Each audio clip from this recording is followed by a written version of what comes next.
And as he circled and circled, he looked down and saw there was nothing, nothing at all. Look at mommy. Swooping down from the sky, Look at mom. Bundle blew Look air at on mommy. his beak Look at mommy. and created Mother Earth. Oh, there's the eagle. Here, here. Created What all here? living things, trees, Did you see mountains, the eagle? and Yes. Come in, turn around. There's the milling of the eagle. snow, the milling of the echidna, and Wang the crow. Did Bungle have any other birds? Bundle made a dazzling rainbow appear and shattered into many pieces.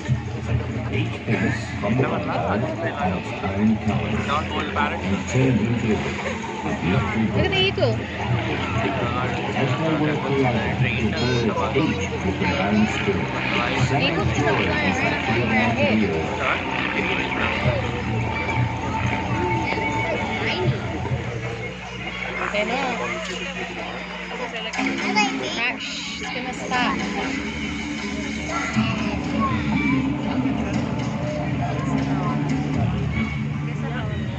From the dream time until today, people have watched birds fly and marvelled at their beauty, their grace and their power. Australia is fortunate to be the home of over 750 bird species, many of them unique to our land. From large predatory birds to rapid flashes of colour, birds fly around our farm, share our suburbs, keep watch over our cities, visit our Bence gardens buraya getireceğim. and enrich our lives. From ancient times until today, these spirits of the sky have inspired our There's imagination. the eagle. For over 60,000 years, people have shared this land with many plants and animals, but only a few are capable of flight. Today, you witness the extraordinary adaptations of both parrots and birds of prey and discover one really simple change to make in your life. To play a part in helping all living things not just survive, but thrive. Hi, my name's Jason. G'day, I'm James, and just flying around at the moment is River, and River is a black kite, and kites like River are a bird of prey, which is really any bird that will eat other animals. So penguins and pelicans, magpies, ravens and kookaburras are all birds of prey. They all eat smaller animals, and those birds all use their beaks to catch their food. Now River's a little bit different. He's a highly specialised bird of prey called a raptor, and being a raptor means to seize. So rather than using their beaks, these birds use their feet to catch and kill their prey. So they're really powerful feet and big claws in their toes called talons. Obviously it's a beautiful, nice warm day. Makes it really easy for River. He's got those big broad wings and a really light body. He's only a little bit over 500 grams, so he's really just cruising around out here. He's not working very hard. We are going to put him to work though. These birds are great hunters. They'll look for food up in the air. So things like other birds and insects, they'll grab them like that. Watching him carefully, of course, you want to see him really use his feet to catch that piece of food. I'll give him another catch. Try and watch what happens to the food after he catches it. Now it can happen really quickly. Okay, so you need to make sure you're ready. And what you might need to do is imagine River's out here and there's a couple of hundred insects flying around in our arena. Okay, so of course we had a couple of hundred grasshoppers. River wants to eat as many of them as he can. So what he's able to do is speed up the whole process. And what you'll see him doing here, he catches it, and you see he's actually eaten it already, so just popped it straight into his beak. Okay, that's called feeding on the wing. Very energy efficient. These birds, so they do want to eat as many as they can, so it just helps them. They don't be on land every time they catch a small piece of food, they can load it in and keep flying around looking for the next one. So as you can tell, they are great aerial hunters. They do look for food on the ground as well, sometimes. Things like little mammals and reptiles. They also eat animals that aren't moving, so they do eat a lot of dead stuff as well. These birds, let's go with it. So these birds have actually, they're really happy eating dead animals or carrion. They live alongside people really well as well. Okay, so wherever there's people, there's lots of opportunities. So places like fishing ports, abattoirs, rubbish dumps and camping grounds are all great places to see not just one or two, but 100 or 200 black kites if there's lots of food there. Did you guys see where that ended up, by the way? Behind me? I don't think the behind me thing. I feel like I'm doing pantomime all of a sudden. Oh, there it is. Thank you. All right. I shouldn't rip on pantomime. For me, it's one of the lowest forms of entertainment, but we'll see how we go. All right, well, what we're going to do is put up another catch here. I'll put it over the crowd. So if you're in this bit, okay, just don't look up with your mouth open, right? Sometimes you can make mistakes, and what goes up comes down. We'll see how he goes today. He's making it very easy. Let's go up nice and high. There we are. Wow. Making it pretty easy now. We'll go for one more. Okay, we'll make this the big finale. Right, if River gets the last one, what I'll get you guys to do is go crazy. Okay, give him a big round of applause. Let him know he's the star. We'll put it about this way. Anything could happen here. Okay, you guys know what to do. Be aware. Anything can happen here, all right? We're working with real animals in real time. We'll go up nice and high again. If he gets this one, go crazy. All right, River, he's just building up the tension, whipping the crowd into a frenzy. That wasn't quite the kind of frenzy I thought we were going to get. Not really coming. Sometimes though you can build up tension to the point it becomes less tense, which is maybe what's happening at the moment, but he's a showbiz animal, he knows what he's doing. All right, River, let's go. Nice go.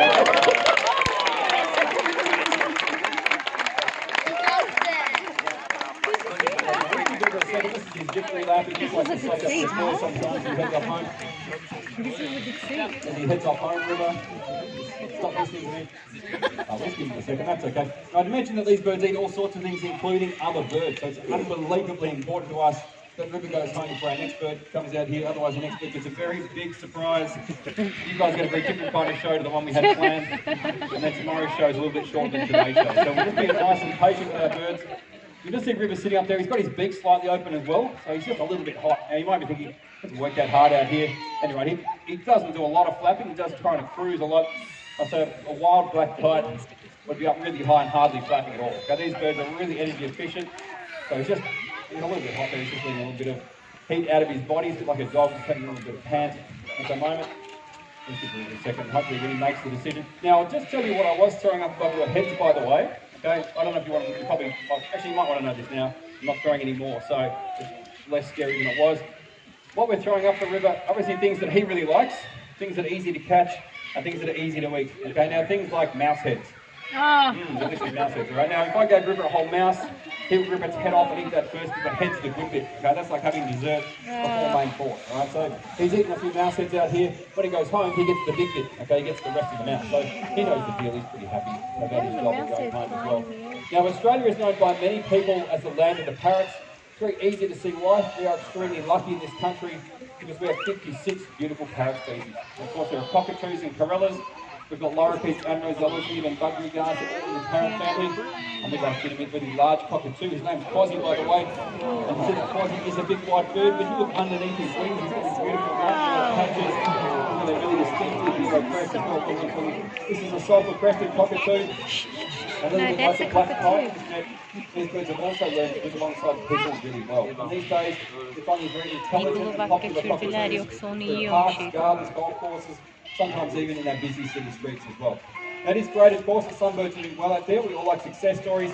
But as our show goes on today, the more mixed species are finding it a little bit harder out there in the wild and do need a bit of a helping hand from us. Many of our birds have made some amazing adaptations over time to help them survive out there in the wild. And the next bird we're going to meet is no different.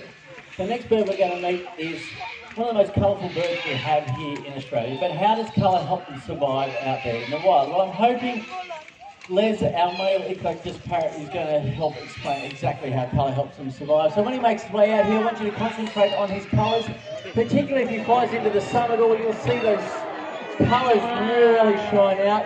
Obviously those beautiful greens. If you get a chance to have a look underneath those wings, you'll see there's a little bit of red and blue underneath the wings, and that big orange beak as well. Now these Eclectus parrots only live in tropical rainforest habitats. So here in Australia, the only place you can find these birds is in far north Queensland on the Cape York Peninsula, living in rainforest habitats up there. And some of you might know that in the bird world, it's quite often the boys, like Les, that are really brightly coloured birds. And sometimes the girls, well, not so much. Sometimes the girls are a dull brown or a dull grey coloration. But with the Eclectus parrots, both the boys and girls are really brightly coloured. But they look completely different. So we saw those beautiful colours of Les, the boy, those greens. Did you all see underneath his wings? Going to shine underneath your wings again? Beautiful reds and blues underneath there. But the female Eclectus parrots are red and blue all over with a big black beak. So they look really different. And there's a really good reason for it. It's because both the boys and the girls do different things out there in the wild. The boys, like Les here, the green birds, they spend most of their time sitting up in the tops of the trees where there's bright green leaves and colourful fruits and flowers. So they blend into the treetops, so predators can't see them. Now what they're doing up there is looking for food for themselves, for their girlfriends, and 4 or 5 other girls. Yeah. The girls, because they don't have to worry about finding food because the boys are bringing them food, they sit underneath the canopy of the rainforest where there's dark shadows. And what they're doing is defending a nesting hollow for anywhere up to 10 months of the year. So they sit there in those dark shadows where the predators can't see them because the reds and blue blend into the dark environments. They sit there and they wait for their boyfriends and 4 or 5 other boys to bring them food. So, colour is a really important adaptation for both the male and the female Eclectus parrots in those really specific habitats of the rainforest habitats. And lots of our other bird species use colour in many different ways. Obviously, a lot of our parrot species are really colourful. They use them in all sorts of different ways. Sometimes it's just to show off. The boys are really bright to show off.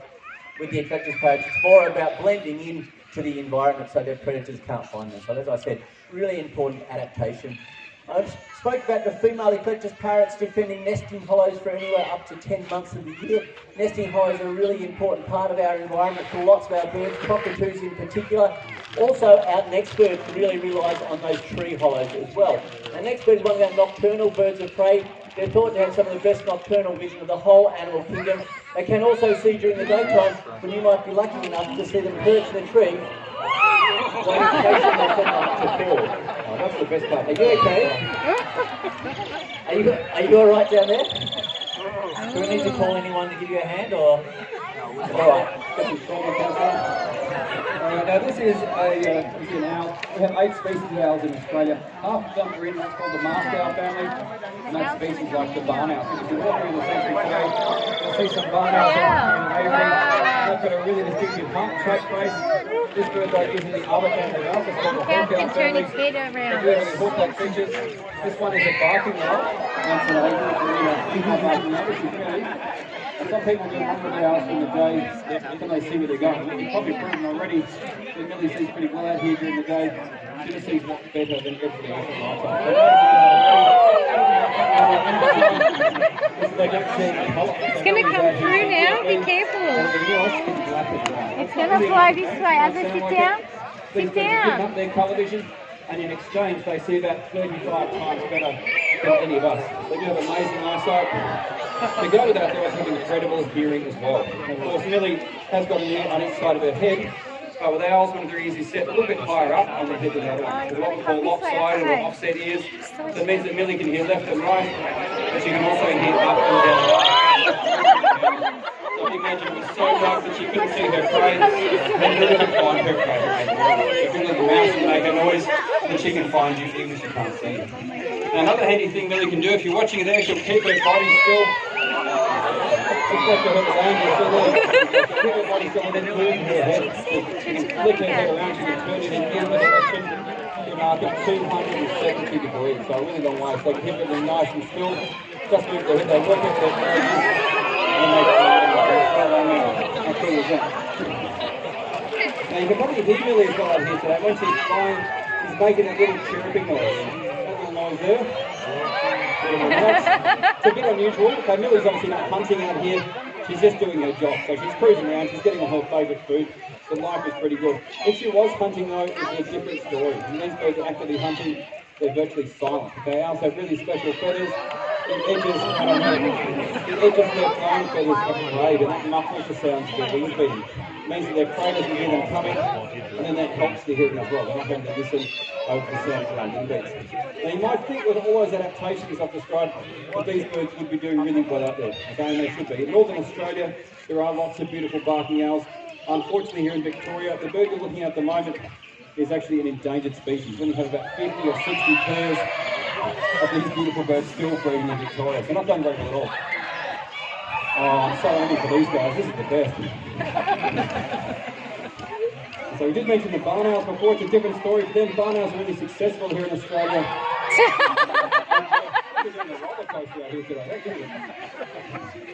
So the barn owls are really successful, and one pair of barn owls can catch and kill anywhere up to 2,000 mice a year. No, they're going to come around this way. They can do a great job in keeping the white hunters down in an area. While barn owls are a success story up there, it's barking owls like Millie's are facing some big challenges.